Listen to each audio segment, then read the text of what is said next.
Okay, so the first special case I want to talk about is using these two as an example. Now, this is a case where if I go through and multiply equation 1 through by a -2, and I would do that to make it match up with the 12.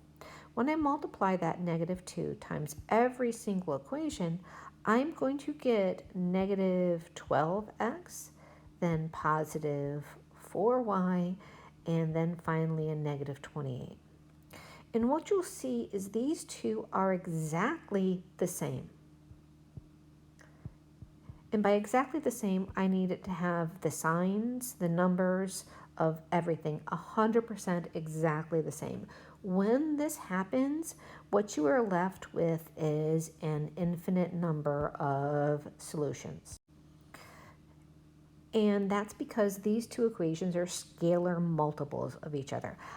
I could have also taken the second equation and divided everything in the second equation through by a -2.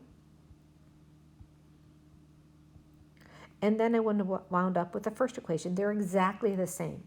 So when that's the case, you have an infinite number of solutions. Sometimes you might have something that looks like this. Let's say I had -6x minus 8y is equal to -2, and then -9x minus 12y is equal to a -4. Now, to make these match up, you're going to have to multiply both of the equations. I'm going to want to multiply this first one here. Let's multiply this one by 9, and we'll multiply the second equation through by 6. So when I take and multiply it by 9 times every single equation, I'm going to be left with -36x minus 72y is equal to a -18.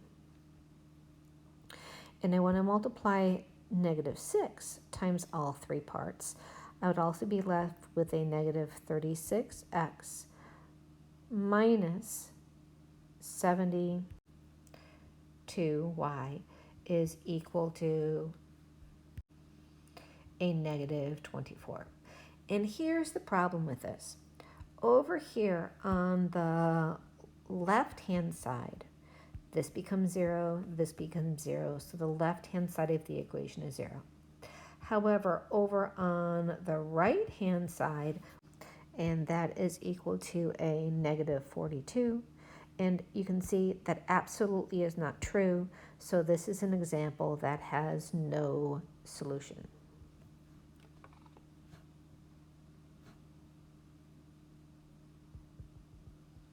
And those are the two special cases for the elimination method.